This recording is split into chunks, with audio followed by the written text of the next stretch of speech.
DSS. Want to know the truth of the matter. What transpires, sir? Well, it is true. The men of the DSS came in here after the service in the evening, and they demanded that I'm needed at the headquarters last night. And basically, I had a lot of other engagements, and I told them I can't make it for last night because I had other engagements and people that I'm going to be seeing. And of course, they stationed themselves all over the place and spoke with the director, and they said they were going to wait till the midnight, 1 a.m., 2 a.m., to have me and, of course, to whisk me away. So, but I presented my position. I'm not stepping anywhere because I have a lot of engagement. So they besieged the entire complex, and they were around. And, of course, the young men and women also stood their ground that I'm going nowhere. So that is actually what transpired.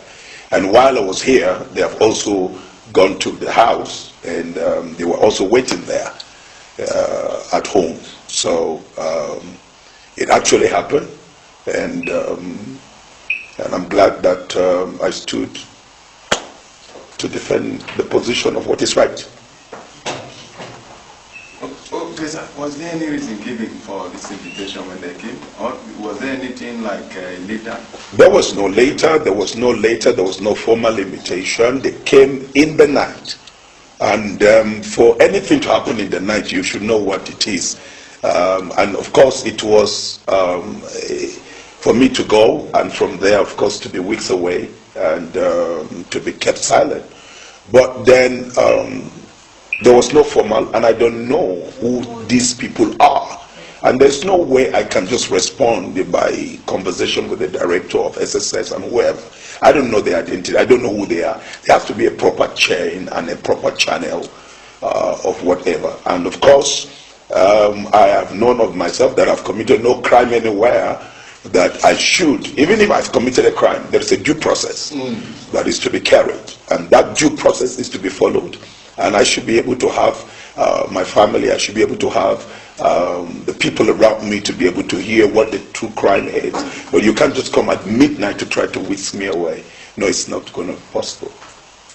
Is it true? We are told, lively told that there is an attempt also to withdraw your security men. The security men were withdrawn.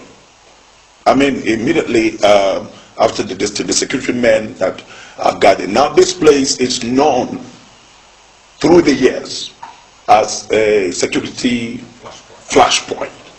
And the SDF commandants have always come to sweep up this entire environment at all times. And because of that, they have stationed men for years.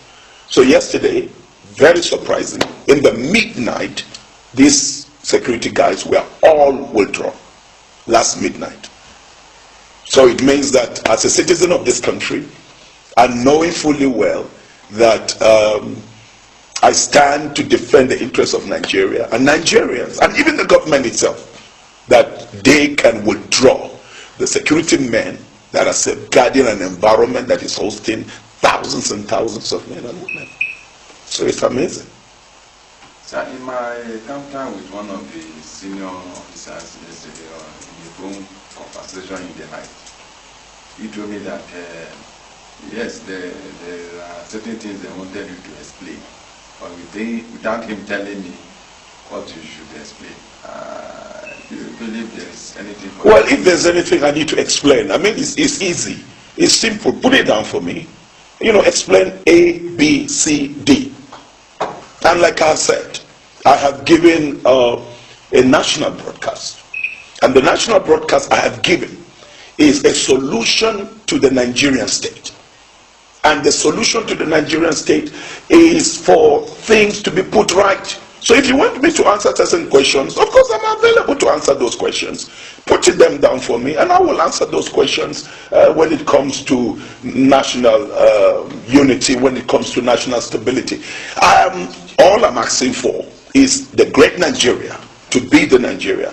Nigeria is not that going to break, but the fact is there has to be a realignment, and there has to be a renegotiation of basic things that are going on. We cannot be saying injustice over and over and over.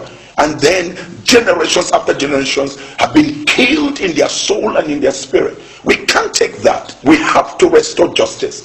And of course, the voices of justice can never be silenced. Sir, there are these fears that because we are from the north, some of the forces, the northern oligarchy, might want you to be quiet about what is happening. Why one of their own talking about what the system is doing?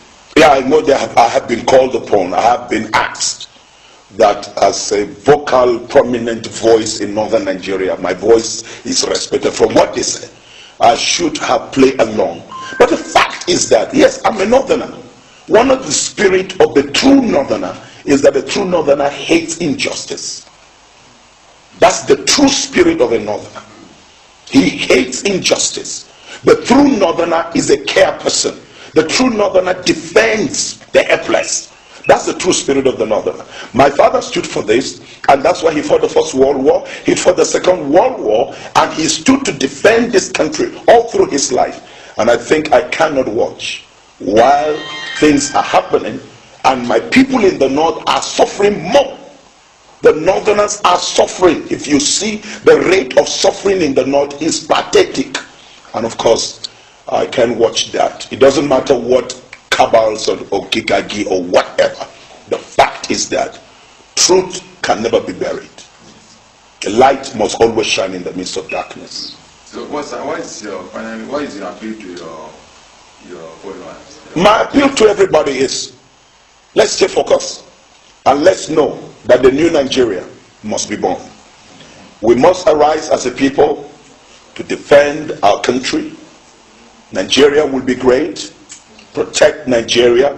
And like I've always said, don't take laws into your hand, but make sure you stand in your position. Get your PVC. Make sure that you're registered in a political party. We must make sure, not just about electing leaders into, we must make sure that we clean up from the bottom to the top and do what is right. Let's all stay focused as we keep praying. Okay, sir. On a lighter note, has the invasion yesterday disrupted your 31 days program? It won't. It has not. I'm continuing today by the grace of God. My spirit is strong. My spirit is vibrant. I am passionate. Look here. It is when a man is so concerned about himself that he becomes so self-conscious. I'm no more. I'm thinking about, I'm a father of 5, 2 grandchildren. I am looking forward to the time when I will see these children having the glorious Nigeria. They need not to travel anywhere in the world. They'll be proud of Nigeria as a country, a land that is blessed with human resources, with all mineral resources, a land that is blessed with everything you can talk about, greater than most nations I have visited around the world. Nigeria will be great. So I am not intimidated. I'm not in any way moved.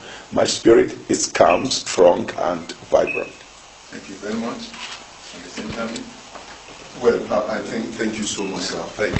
This will go a long way to help us in our mobilization. I think let's have yes, then immediately after